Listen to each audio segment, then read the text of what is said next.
Here we go. We are live for episode 6 with Siddharth Mehra. I know we've taken a long break and we are back again.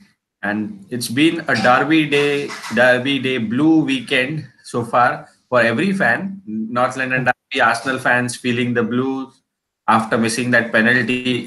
Liverpool fan feeling blue because it was kind of Everton. And Yep. we discussed with the guest. But let's go straight to you, Siddharth Mehra. How have you been for the last 2 weeks? It's been a combination of just the new baby, and then it's been really cold here, and there's been like a sickness going around.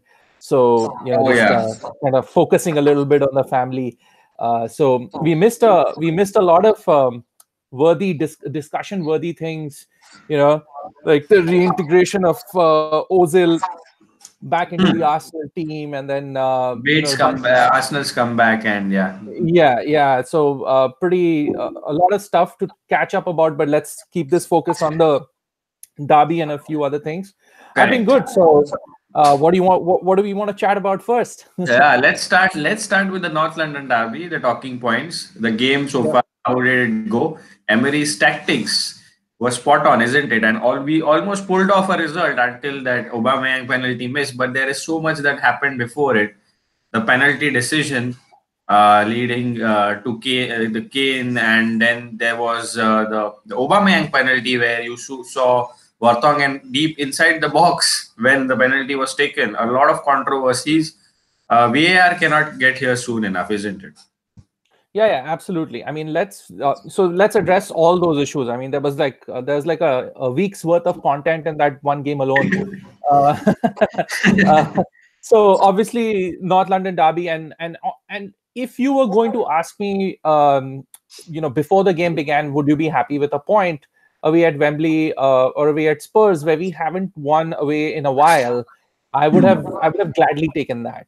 But at the end of the game, it almost felt like we lost 2 points versus gained a point away, right? Yep, So yep. and that's testament to just how well Unai Emery set up his team. I mean, you could say that we set up on the counter. You could say that we had somewhat of a defensive setup to begin with.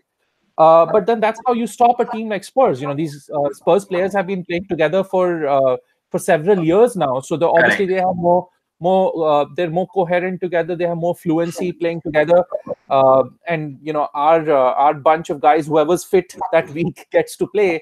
But the setup was really good. I mean, it was so good that we had the most clear cut chances in the game. Hmm. We should have gone on to win that game quite easily if Lacazette had taken his chance, Yep. and if that penalty against Kane was not given. I mean, I know it was offside, and there's been a lot of debates, and people have been digging out the FA rule book and stuff. And we'll come to that later. We'll address the Yeah. refereeing situation later. But Yeah. it was a perfect setup by Unai Emery. I mean, he had his wingers tracking back. I was really concerned with Mustafi going up against Heung-min Son and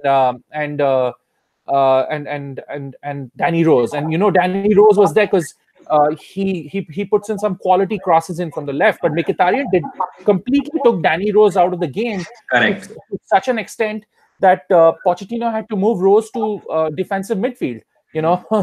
Towards the end of the game, which kind of worked out for them because Torreira got the card because of that. But tactics wise, I think Unai Emery has now twice out tacticked Mauricio Pochettino, and it's been in different ways. The first time he took the game to him and completely, kind of had this second half a blitz that completely ended the game against Yeah. against them in the home game. And this game, it was a game of attrition, right? He set up beautifully in a way that there were always players behind the ball.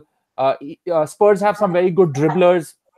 Spurs have players that can find pockets of space, but when they were getting behind one or two men, there were like two more men behind them. So I remember this Heung-min Son dribble where he came in from the right flank and got into the box. He bypassed two players, but then there were another two players in front of him. Hmm. Hmm. So the guy that was a very good defensive setup. Very impressed with Socrates. It's 2 games in a row now where he has kept Harry Kane mostly quiet. Correct. You know, Yes. apart from scoring that penalty, which is a given for Harry Kane because he always does that in the NLD. He did not have a great game. So and I put that down to Socrates. Socrates just has he's full credit to him for that. So again, we said I keep saying that for me, Emery, if he can show that he has a plan in these big games, that's what I want to see from him this season. And he has had a plan in every single one of these big games, right? I mean, did not come off against City to the City. way we wanted, even though we equalized after conceding really early on. It was coming off against Liverpool, but then we had like a series of brain farts and then got completely overwhelmed. And then against United, also he put out, he had his tactics right. Over there, also we took the lead, and then immediately there was a defensive error to concede. So I can't blame the manager. I can only blame the players for these away defeats. I was overall in the context of the game. It was a point gained. In the context of the derby, we should have probably won that game. Won that, Uh, yeah. And had we won that, we would have gone 1 point within Spurs, and United kind of had a scrappy win at Old Trafford, but that now takes them above us, and we have to face them next. But let's just stay focused to the North London derby, and let's get on with the refereeing decisions, because quite Taylor missed quite a few. And there have been quite some incidents, the offside incident. Then you have Davison Sanchez stamping on Koscielny and getting away with it. You have Danny Rose on Leno, and his words, what he says. If it was someone else, he would have been banned straight away or might have been fined. But nothing related to Pochettino, nothing to do with Pochettino, Danny Rose, and Davison Sanchez. But let's get with the refereeing decisions now. Awful, like just downright awful. I mean, I will come out and say this: like there was a Granit Xhaka tackle early on in the game, which could have been a red card too. So I'm not just bitching about the decisions that did not go our way or the wrong decisions that went either way. But it was just an overall awful refereeing decision. I think just from the referee, from the linesman. How can you have such a level of incompetence in supposedly the best league in the world? I firmly think it's the best league in the world, but I think the delta between the quality of players in football and the quality of referees is really, really bad. There are 2 or 3 possibly decent referees in this league, and the rest are actually very, very substandard. I mean, so there's that Xhaka tackle, which could have been a red card.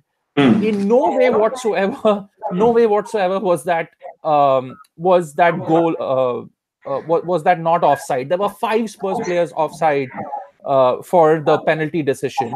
I mean, again, like I said, people have been pulling out an FA rule saying that the offside, the penalty precedes the offside, but then ignoring the 2 paragraphs before and after that rule that's written that says that that Harry Kane was trying to get to the ball and impeding Koscielny. So I mean, you can go down, you can try and lawyer this situation as much as possible, but 99% of the time that offside would have been given, and you don't see these penalties take precedence over the offside.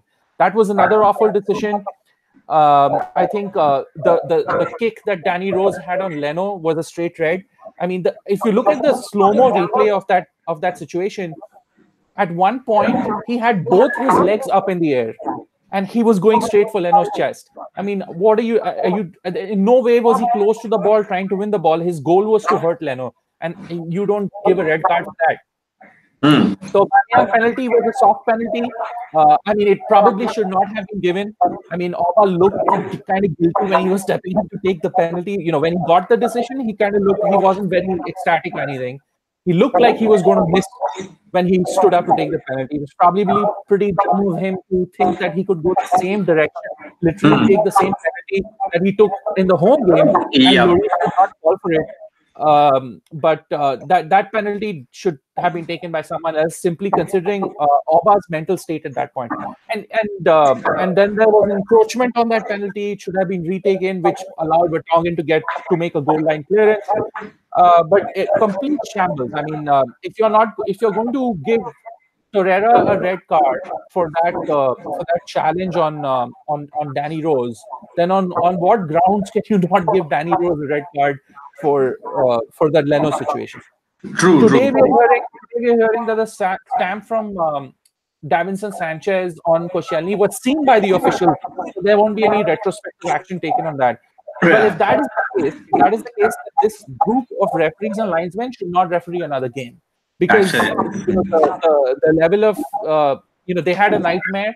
I'm not going to say that they favored one team or another. I mean, Spurs have been coached in a manner by Pochettino to try and make the most of every situation. That's just how that team plays, and we have to kind of accept that fact. I do believe there is some bias from referees in general towards English players, but you can't help that. You can't just punish that out of the game. Then people won't agree to referee them. But I think this is probably one of the worst refereeing performances I've seen in a long time. Both ways. Both ways, yeah, and there are some key points there. Well, let's talk about four players now, and those four players are Mkhitaryan, Monreal, Socrates, and one more. If you would like to pick among them, Ramsey, who scored the goal and did that half Ronnie celebration. So Mkhitaryan was immense, and he put in that shift. If you look at one of the counters where he was the one that cleared the ball inside our box, and that's the shift he's willing to put, and that's why Unai Emery starts him, isn't it, in these away games and especially these big games.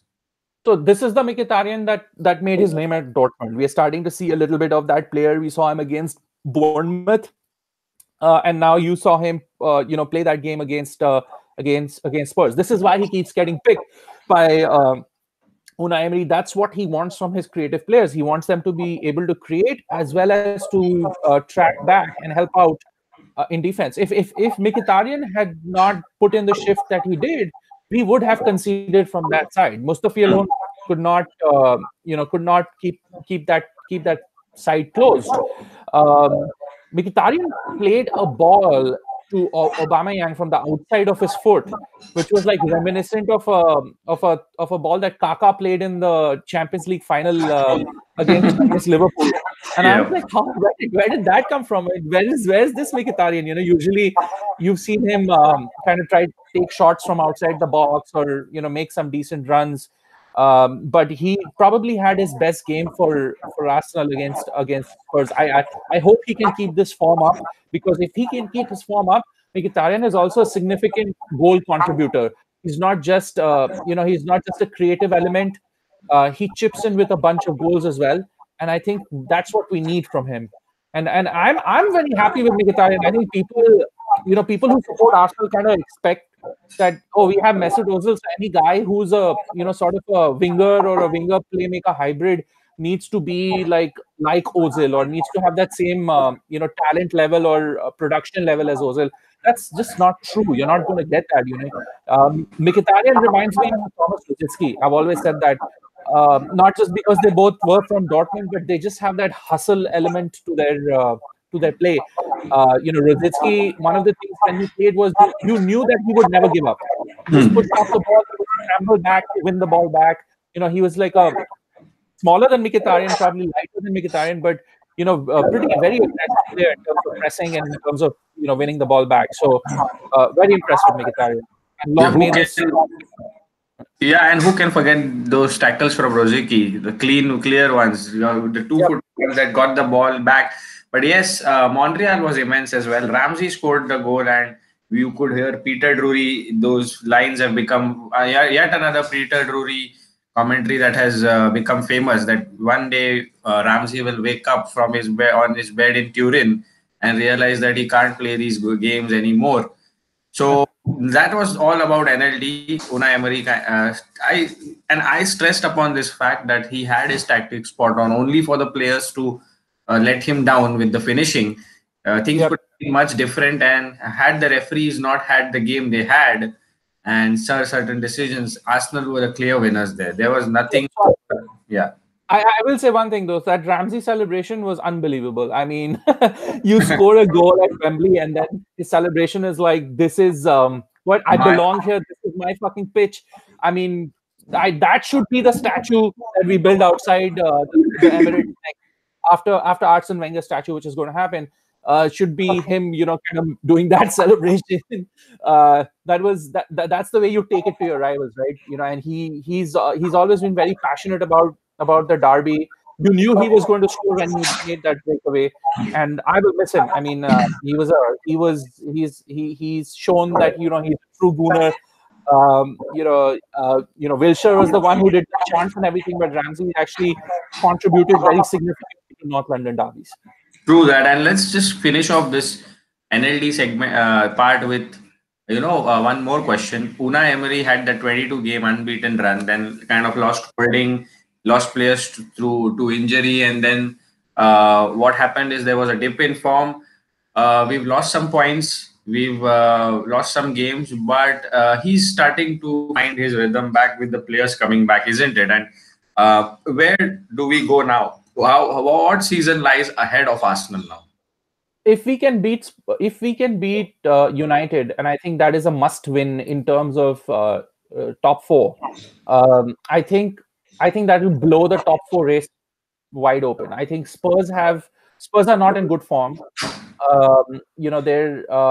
They're starting to come apart a little bit. They may still put together a run, but they have tough fixtures left. They have some big matches left to play.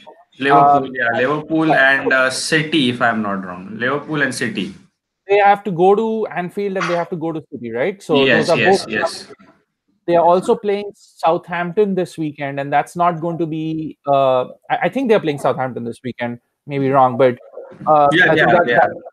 that's not an easy game too. We've seen what Hassan Hutel has done with that team. They gave United a tough time.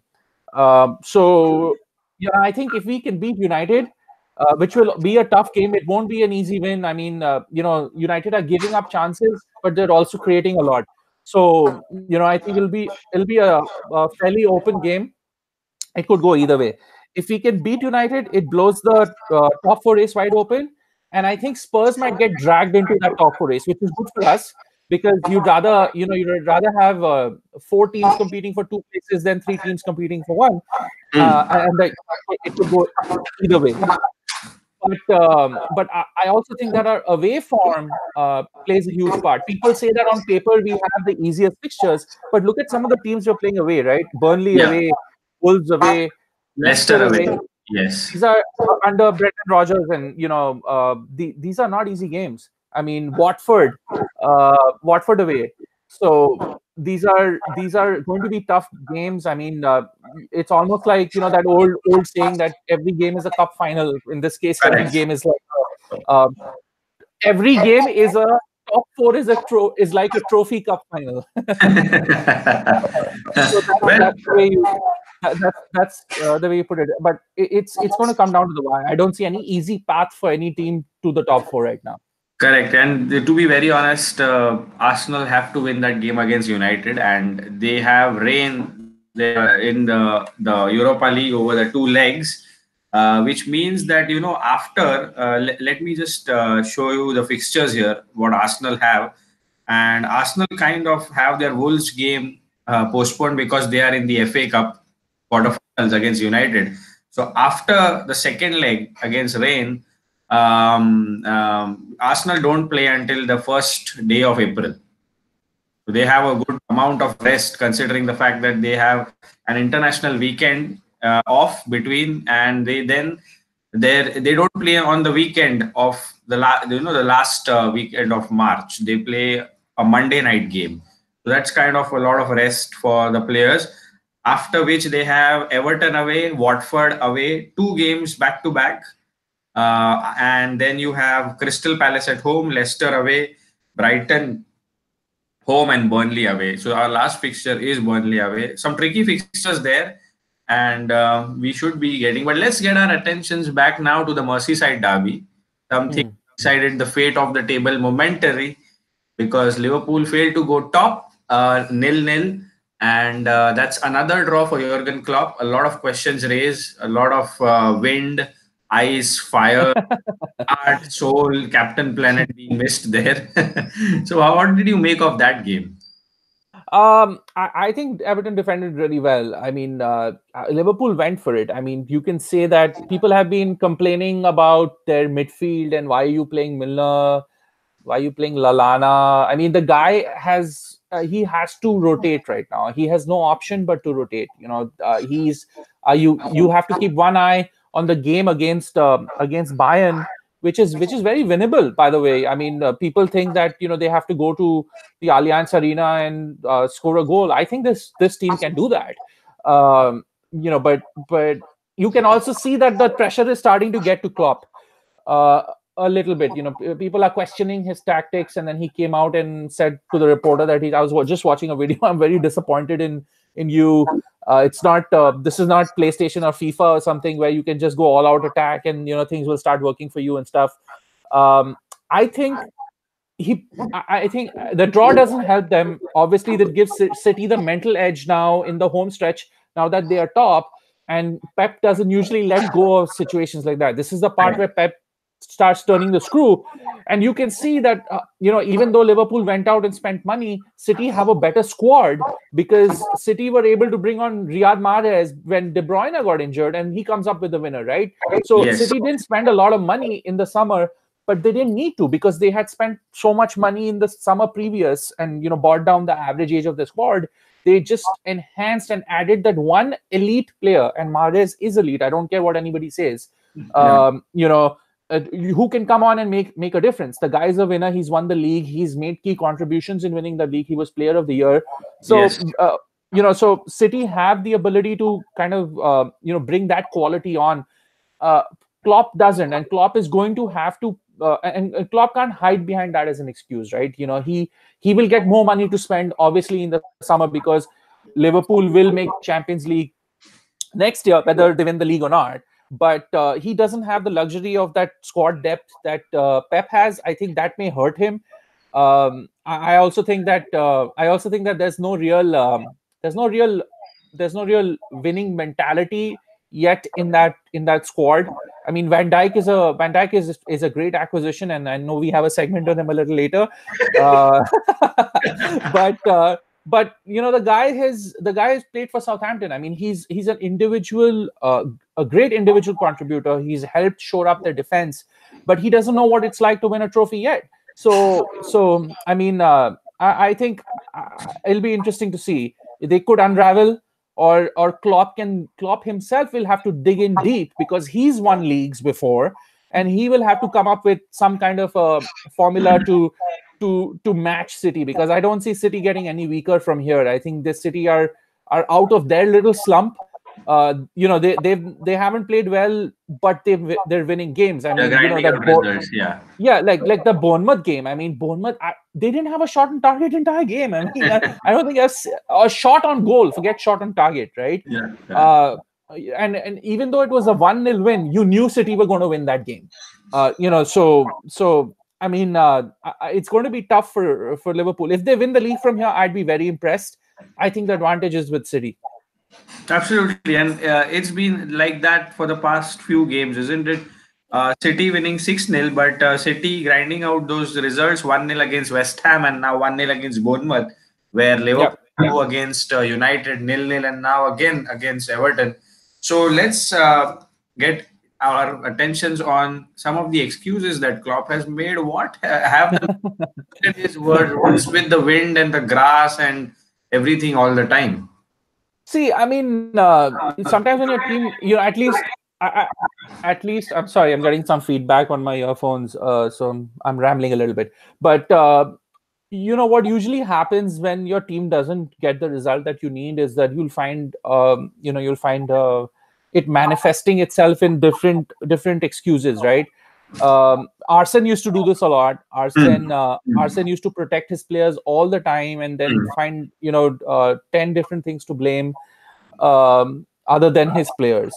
Jose is exactly the opposite. He would throw his players under the bus, but not blame anything else, or he would blame the referee. And then I think Klopp is just like too nice of a guy to to do either, so he starts blaming the elements, which is frankly kind of funny. I mean, he may have a point about the wind and stuff, but that is not the sole reason why you didn't win a game. I mean, there are other answers you can give. I think that's turning him into a little bit of a caricature and stuff.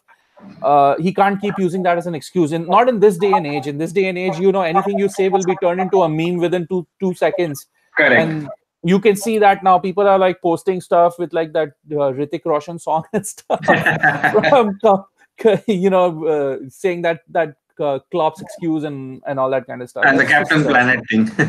yeah, Wind, absolutely. wind fire. So great. Yeah. And Mohamed Salah has been kind of off, and Firmino has been injured. So there has been less fluidity in the attack this season compared to last. But is Mohamed Salah's dip in form one of the reasons why they aren't firing? And also, he was the one that had the clear cut chances to finish off the derby. Should he have done better there? He, I think he's tired. I think I see. I have a lot of sympathy for Salah. Look, the guy had like a crazy season last year, right? For a full season, debut season with Liverpool, that was an insane season. Yeah. And at the end of that season, I was speaking to someone and I said that, so what is the bar for Salah next year? Is it still 30 goals? I mean, that's like unrealistic unless someone is like an out and out center forward, right? Or a striker. And he has played in that position a little bit this season, but it's a little unrealistic to expect him to hit the heights that he did last year. People were comparing him to Messi. People were comparing him to Ronaldo. Listen, you have to go like 4-5 years in a row performing at that level to be compared to like a Messi or a Ronaldo, right? So I think I have sympathy for him. I think he's been overplayed a little bit. I think this pressure is weighing on him. He's not been the main man trying to win a league at any team so far. And last year there were no expectations of Liverpool until they had that Champions League run. So I think that's hurting him a little bit. But Sadio Mane has been in good form. I mean, Yes. where you have Salah, who's had a little bit of a dry run in the past few games. Sadio Mane has been like lighting it up, and you should be able to share those goals around. You can't be so reliant on one player to bail you out all the time. I think Firmino needs to amp up his production. He does a great job of pressing from the front and making good runs and freeing up space for the other two. But you're a striker. I mean, you were a false nine, or I like to call him a 9.5, like Van Persie was. And now he's more of an out and out striker. But now people have saying, oh, he's playing in midfield, or Klopp is misusing him and stuff. But you're a striker. You need to contribute with goals. So I think if they're able to distribute goals, it should be fine. I don't really think it's Salah's fault that Liverpool are dropping points. I just think overall they're not as fluid and Yeah. consistent as they need to be. And a couple of more things, that United's 3-2 win over Southampton, just in bits and parts, Lukaku and his form, Andres Pereira, now that you have Matic injured and Herrera injured, and him stepping in, and a sad decline for Sanchez, who kind of is out for the season, isn't it? And that couldn't have been much worse for him. Yeah, I mean, United are actually impressing me with every day that goes by. They're like making, again, if you look at underlying stats like XG and XG conceded, they should not be where they are. They should not be picking up these points, but they are. And I think they're doing that simply because of the change in managerial attitude. Like Mourinho was such a negative influence there that just the way that Ole Gunnar Solskjaer's demeanor is helping a lot in this case. He's always positive, even when they drop points or they lose, he doesn't look at the negative side of things. He's just like no pressure, happy to be there, and the team is responding to that. I mean, Lukaku was due goals. Lukaku, again, he gets a lot of unfair flack. I mean, he doesn't have a great first touch, or he's made some, mistakes in terms of passing the ball to the wrong person. But the guy, look at the guy's goal numbers for his age. I mean, it's frankly ridiculous. He will end up being, if he stays in the Premier League, one of the all-time top scorers in the league. And Correct. you saw what he's capable of. The two finishes that he had, and I know that that game was like a game of spectacular goals. Each strike was better than the other. Um, but Lukaku's finishes, both of them were absolutely sublime. I mean, one was first time, the other one was with a very small window of opportunity. As you would say in FIFA, both were finesse shots around the keeper, Henry-esque kind of finish. Correct. But he's finding form at the right time. Pogba didn't have that great of a game. I think in this one, I think Hassan Hutel had set out to neutralize Pogba, and he succeeded in doing that. But they still found a way. Uh, so kudos to them. I personally have given Sanchez a lot of flack and made a lot of fun of him ever since his United move.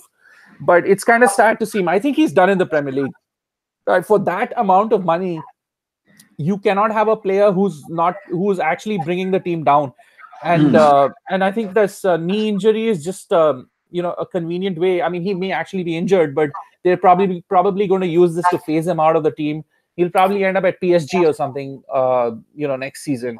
Hmm. But again, it's from an you never like to see a player kind of go out that ways, right? You hit like such big highs in the Premier League, move with such huge expectations and such a big pay package, and then it really doesn't end up being the move that you thought it would be. And so um, sorry, Sanchez, but not sorry. I mean, you chose the money and you get everything that comes with it. Thank you. Yeah, yeah. Well, quick one there, and let's get to the two games in the week that are there in the Champions League.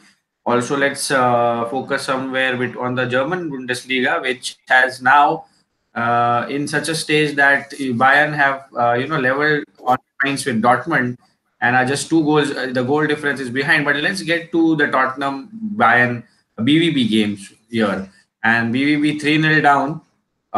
Three goals scored by Tottenham in the first leg. The tie is mostly over, but both the teams come into this game with a rough run of form, isn't it? A rough run of games. Dortmund just, I think, only one game in the entire February. Spurs have been on the back of two draws and a defeat. Two defeats and a draw. Can BVB overturn this deficit? No chance. And I think Pochettino should take this opportunity to rest some of his key players. He has a 3-0 cushion. He doesn't need. I think his team is good enough. He has the players to be able to see this out unless they completely shit the bed. He should be. Kane should not start this game. It should be Llorente starting this game. He should play Lucas Moura. He should make changes at the back. They've come off a pretty intense North London derby. Going all out in this may end up hurting him more and literally hurting his players. I mean, there's a risk of players getting injured due to overplay. He should trust some of the youth players in this and rest some of his key players. Just see this out. I mean, even if he loses 1-0, it's not an issue. Just to make sure that you do the right thing as a manager, or in terms of managing your squad. Also, there are things that to be addressed. Real Madrid versus Ajax. Ramos missing. If you remember, he has got a ban for uh, intentionally getting a yellow card, a booking, and Real Madrid kind of lost 12 Clásicos in the last week. So that puts them 12 points behind Barcelona in the league. They're out of the Copa del Rey. Also, that means that they have the league to focus on, where they just finish in the top four, and then they have the Champions League, which kind of doesn't look like they would win it, isn't it? Yeah, but I think they might win this.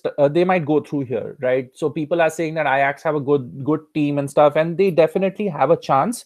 But I think just Madrid's experience, even without Ramos, should be enough to see them through. I mean, like, I know Solari hasn't managed in the Champions League and stuff, but those players have played at such a high level in this tournament. They should be able to find a way against this Ajax side to go through. I think the next round maybe it for Madrid, depending on who they come up against. If they come up against like a Porto or some other team, some of the other teams which aren't the heavy hitters, they might be able to kind of go through there as well. But I think they should have enough quality to to end this Ajax run, and then we'll see what happens in the next round. But yeah, they're not in a great place right now. Vinicius Junior has been probably the only bright spot for them. And what's that guy's name? Regulion or something? Yeah, I mean, Reguilon, the left back. yeah, The left back. the left back. Yeah, he's been that side's been good for them, right? So it's good to see in a kind of perverse sort of way. It's good to see Madrid's youth program actually delivering more than the Galactico program, right? So I want to see what happens, what Perez's plan is for next year. Whether they get Pochettino or not, or whether they go with some other kind of coach. I don't think Solari is the guy for the job. Hmm. And this season is like a write-off for them right at this point. I mean, I think Bale is done there with what his agent has come out and said. So it'll be interesting to see this next reboot for Real Madrid. They have a lot of players aging at the same time. So it'll be interesting to see how long it takes and how much money is spent on revamping this Madrid side. I anticipate that you could see some players coming out of that Madrid side coming to the Premier League or other leagues this summer as they try to rebuild. They will cash in. They will cash in on some names there. They do that. Some players are once they pass their sell by date, Madrid will let them go. To the Bundesliga and to the Premier League for a pretty decent amount of money. Well, Decent as in for the buying team. well, I think they have to because you know that the stadium is under reconstruction and stuff. But yeah, let's have your take on the Bundesliga title race, where at one point where Bayern looked 9 points off, now have leveled it, owing to Dortmund, as I said, draw for a string of draws and a defeat to Augsburg this week. So, will Dortmund bottle it, or is it still depending on that one Bayern versus Dortmund game? I think it'll come down to that. I'm not been very impressed with Bayern this season. I think Dortmund's have had a dip, but they can pick up again. They've been pretty good in the league. I mean, they're some of the youngsters they were relying on a little bit out of form right now, but it'll be close. I don't think Bayern have that swagger yet. With this Kovac team that they can go out and start trampling all over the Bundesliga for the rest of the games. I think it'll be closer than we think. I can't call this right now. I still think Dortmund has some juice left in them, to try and recover from this. But I don't think it's a done deal that Bayern are just going to take over and go on and finish the league now. We'll let you go with just a couple of more things, and as you the Virgil Van Dijk, Messi thing that happened in the group. Yeah. I don't know what stuff that was, but that was pretty high. But anyway, let's keep it serious. VVD Messi, best player in the world at the moment. How do you judge these kind of situations where you have a defender and you have a player who's been performing at the topmost level for more than a decade now? See, as an admin of a football group, it's very tough not to engage in these kind of debates. The amount of content we have to delete in a Facebook football group every day is pretty absurd. Some of the things that get posted and stuff. So, I mean, I have a lot of respect for my friend Debraj Yogi, who's actually one of the more one of the saner minds that I have met in terms of football knowledge and stuff, and he watches a lot of football. But to come out and say that VVD is the best player in football right now is I just think it's very premature. It's it's not true. I mean, simply that you can name like several other players who are better than him. And it's frankly an insult to somebody like Lionel Messi, who at this age is putting up like numbers that players in their prime can only dream about. So I think the world as such has started taking Messi for granted, to a point where it's become disrespectful. The amount of things that he can do. He not only is he an elite goal scorer, he is an elite passer of the ball. He's an elite playmaker. Go and watch some comps of Messi's lofted through balls. You will. I almost went blind watching one. There were so many of them. They're like 30, 40-minute compilations of just the quality of pre-assists that he's put through. So it's insane. No, but I don't think anybody's going to be able to come close. I love Messi and Ronaldo. I think both are phenoms in their own right.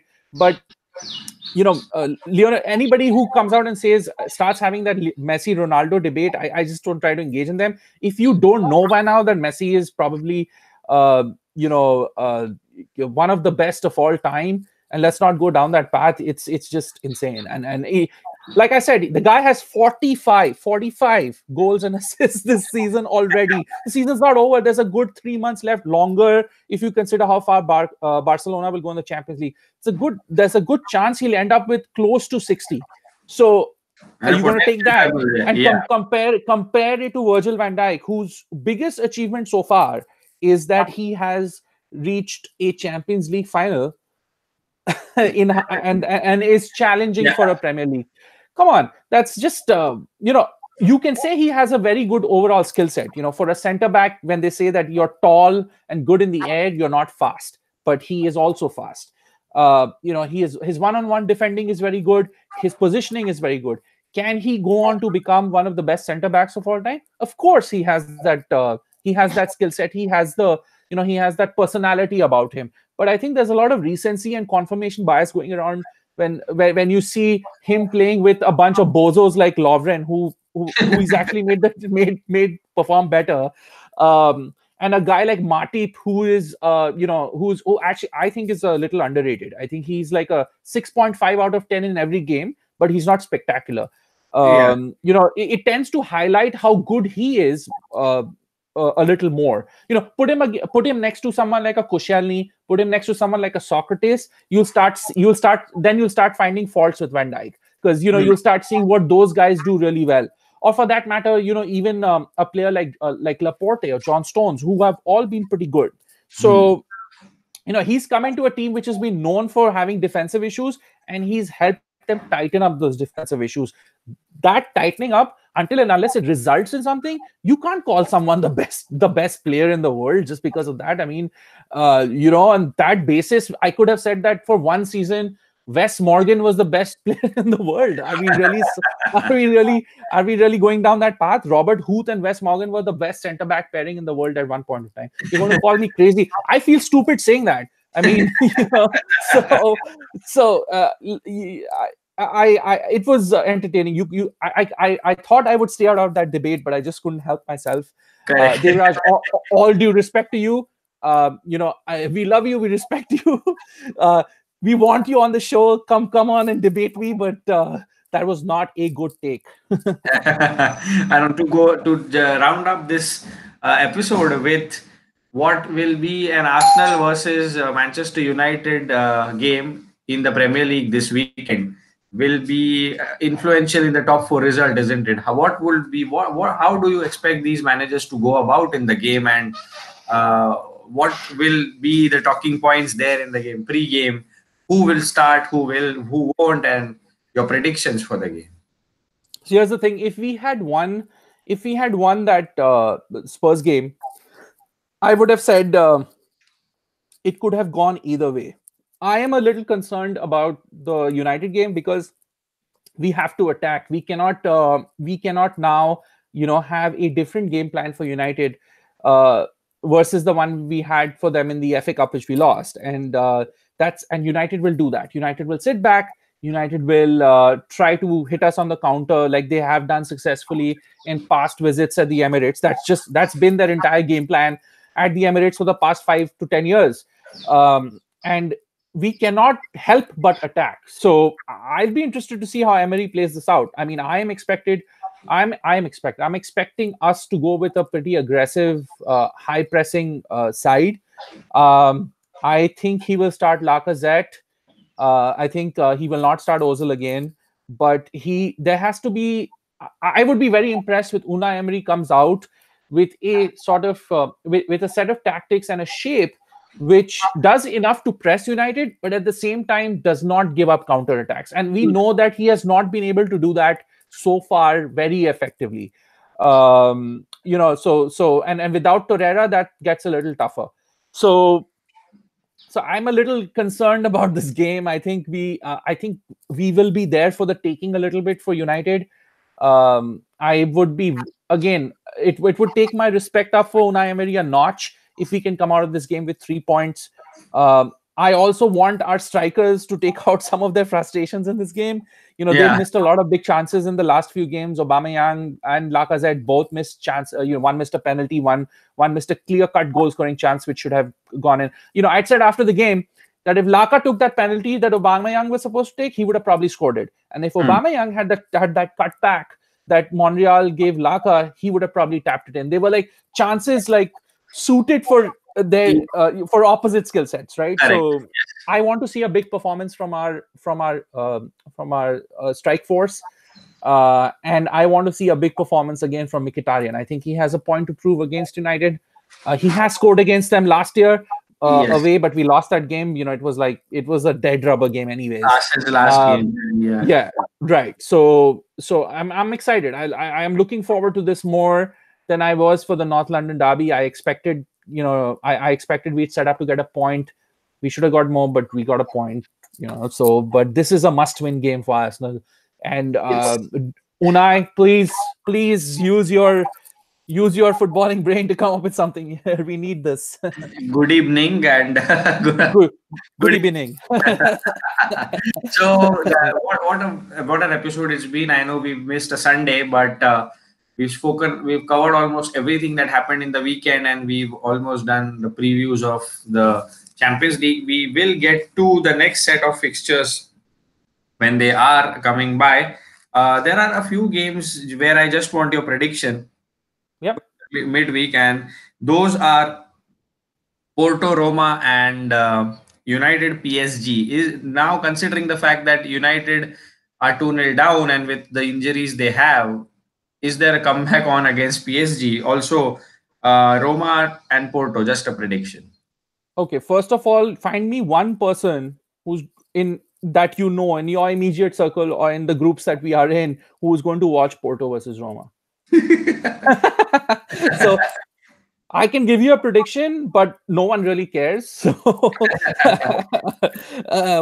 what is it right now? It's Roma 2-1. Roma 2-1. Porto have an away goal. Could go either way,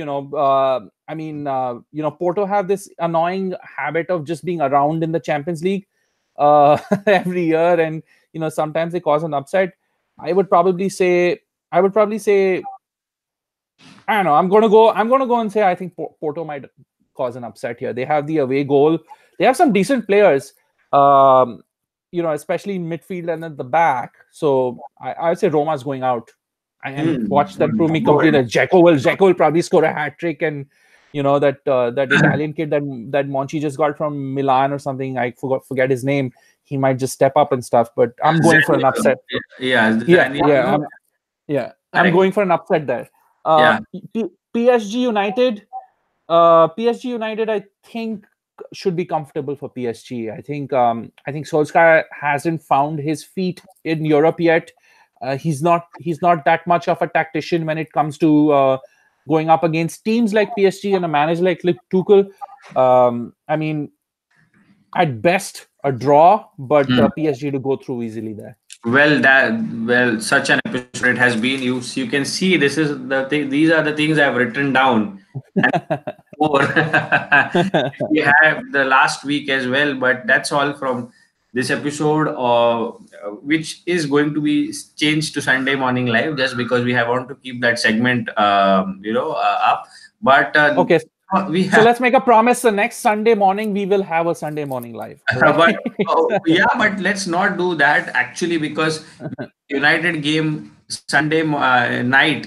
IS. All right. So Monday Morning Live. We have to do a Monday Morning Live, which will in turn be a Sunday Morning Live. But it's episode 6 with Siddharth Mehra. That's what matters. We've kept it short, and since we are running out of time, it's time to take a leave here. I hope you enjoy this episode. Another hour filled with Siddharth Mehra's analysis and the homework he's done. The VVD Messi thing has been done and dusted here. No, I know there's a lot to be spoken of. If Devraj wants to come on and debate, we are all well, most welcome. The platform's open for you.